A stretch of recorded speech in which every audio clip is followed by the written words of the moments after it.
Assalamu alaikum wa rahmatullahi wa barakatuh. Sejam mais uma vez bem-vindos ao nosso espaço Minuto de Saúde. Para hoje vamos falar um pouco sobre a diabetes mellitus. Todo mundo já ouviu falar sobre a diabetes. Hoje vamos trazer aqueles aspectos que são os mais importantes, assim como são do nosso dia a dia. Em primeiro lugar, temos que saber o que é afinal de contas diabetes. A diabetes é uma doença crônica que é caracterizada por níveis elevados de glicemia a nível do sangue.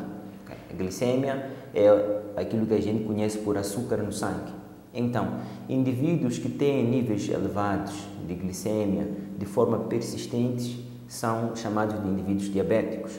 Então, o que é, afinal de contas, glicémias elevadas? Então, a glicemia vem da glicose, que é aquilo que é a fonte de energia do nosso organismo. A glicose, em princípio, é produzida através de tudo aquilo que a gente ingere como alimento, que depois é metabolizado e é transformado em glicose e tem como função principal alimentar as células do nosso organismo. Então, é a principal fonte de energia. Então, nos indivíduos que são diabéticos, teremos esses níveis elevados de glicemia ou de glicose, porque, por um lado, podem ter um déficit absoluto ou relativo de insulina, okay? Porque a insulina é aquela hormona que é responsável por permitir que essa glicose entre nas células. Então, se a gente tiver um indivíduo com um déficit absoluto de insulina, então é um indivíduo que eventualmente não vai absorver glicose nas suas células. Então, vai ser um indivíduo diabético insulino dependente. São os conhecidos como os diabéticos do tipo 1. Mas também podemos encontrar situações em que o indivíduo tem insulina suficiente no organismo, entretanto, as células já desenvolveram alguma resistência a essa insulina. Então, são os conhecidos como diabéticos não insulino dependentes, okay? E são os diabéticos do tipo 2. Então, é importante a gente ter em conta esses aspectos, porque isso depois vai nos dar mais ou menos uma ideia daquilo que vão ser os sintomas, assim como daquilo que vai ser os possíveis tratamentos. Okay? Então, como é que se manifesta a diabetes? Então, em termos médicos, a gente geralmente usa aquilo que são os 4 P's. Okay? Em termos médicos, temos o primeiro P, que pode ser a poliúria, que é um indivíduo que urina várias vezes ao longo do dia. Podemos ter a polidipsia, que é um indivíduo que está constantemente com sede, está constantemente a ingerir líquidos como forma de ver se mata a sede, mas, entretanto, o indivíduo acaba não matando a sede.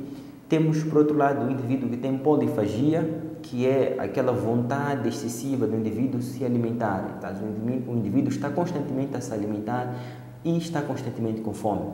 E o último P, o quarto P, que é um indivíduo que tem a perda de peso. Isso quer dizer que é um indivíduo que, mesmo alimentando-se várias vezes, mesmo ingerindo muitos líquidos, com o passar do tempo ele vai perdendo peso. Então, um indivíduo que tem essas 4 características comuns é um indivíduo que eventualmente pode ter níveis elevados do açúcar no sangue ou níveis elevados de glicose. Então, como é que a gente vai fazer o diagnóstico no indivíduo que a gente suspeita ser diabético? Em primeiro lugar, esse indivíduo vai nos apresentar nas nossas consultas com esses 4 P's ou com esses 4 sinais e sintomas, e a gente vai submeter esse indivíduo a alguns exames de sangue. Dos exames de sangue, os mais importantes é o exame de glicose, o exame de glicemia. E esse exame pode ser feito tanto em jejum, assim como pode ser feito de forma aleatória. Se for um exame que é feito de forma aleatória, se o indivíduo tiver níveis acima de 11, então é um indivíduo que provavelmente é diabético. Enquanto que se fizer o exame em jejum, se tiver níveis acima de 7, provavelmente é um indivíduo diabético.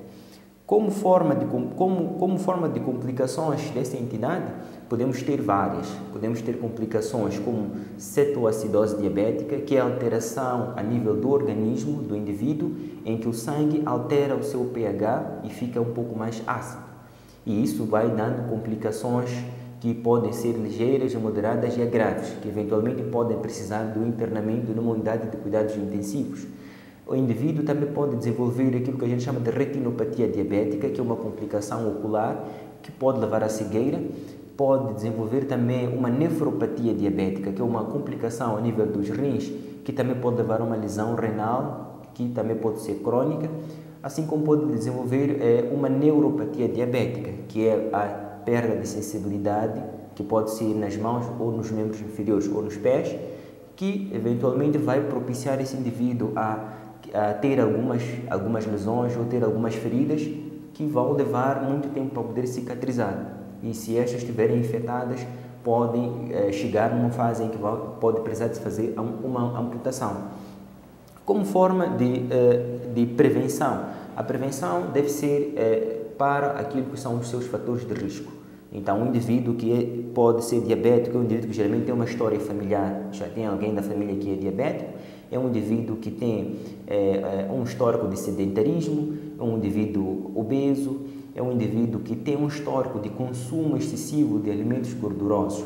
Então, se a gente quiser prevenir, temos que lutar contra todos aqueles fatores de risco, através do consumo de mais frutas e evitarmos mais gorduras, através da prática de exercícios físicos, assim como através do diagnóstico precoce, isto é, temos que ter como hábito fazermos exames regulares de forma que a gente já consiga prever quais situações em que o indivíduo pode desenvolver diabetes, principalmente naqueles casos em que temos um indivíduo com histórico familiar.